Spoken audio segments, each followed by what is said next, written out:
জুলাই বিপ্লবে শহীদদের স্মরণে শাবিপ্রবিতে গরু খাসি দিয়ে জিয়াফত। শাবিপ্রবির জুলাই বিপ্লবে শহীদদের স্মরণে শাহজালাল বিজ্ঞান ও প্রযুক্তি বিশ্ববিদ্যালয়ে 3টি গরু ও 2টি ছাগল জবাই করে দোয়া ও জিয়াফতের আয়োজন করেছে বিপ্লবী সাংস্কৃতিক মঞ্চ। মঙ্গলবার বিশ্ববিদ্যালয়ের কেন্দ্রীয় মিলনায়তনে প্রায় 2500 শিক্ষার্থীর জন্য এ আয়োজন করে সংগঠনটি। অনুষ্ঠানে দোয়া ও জিয়াফত অনুষ্ঠানের আহ্বায়ক তালজিল নাফিরের সভাপতিত্বে আলোচক হিসাবে উপস্থিত ছিলেন বিএনপির চেয়ারপারসনের উপদেষ্টা ও গুম হওয়া বিএনপির নেতা মোহাম্মদ ইলিয়াস আলীর স্ত্রী তাহসিনা রুশদী লুনা।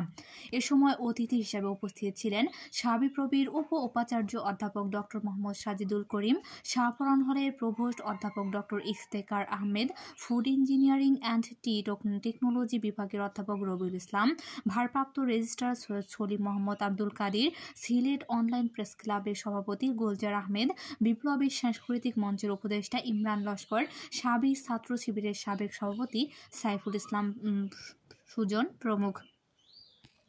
অনুষ্ঠানে বিএনপি চেয়ারপারসনের উপদেষ্টা বলেন, আপনারা জানেন আওয়ামী ফ্যাসিবাদের আমলে নিষ্পেষণের জ্বলন্ত প্রমাণ ছিল আমার স্বামী ইলিয়াস আলী। তাকে গুম করা হয়েছিল কারণ তিনি ছিলেন বাংলাদেশের একজন প্রতিবাদী কণ্ঠস্বর। ভারতীয় আগ্রাসনের বিরুদ্ধে টিপাই বাধ আন্দোলন ও জাফলংয়ের যে লং মার্চ হয়েছিল সেটি নেতৃত্ব দিয়েছিলেন তিনি। বিগত হাসিনার ফ্যাসিবাদ সরকার ওনাকে রাজনৈতিকভাবে মোকাবেলা করতে পারেনি, সেজন্য তাকে ক্ষমতাতে স্থায়ীকরণের জন্য গুম করে ফেলেন।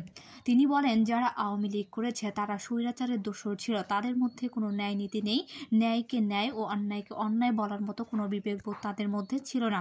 জাতি হিসাবে আমরা যখন কোনো আন্দোলনে ঐক্যবদ্ধ হব তখন সেই আন্দোলনে সফল হবে। নিজেদের মধ্যে ভেদাভেদ থাকলে আমরা সফল হতে পারবো না।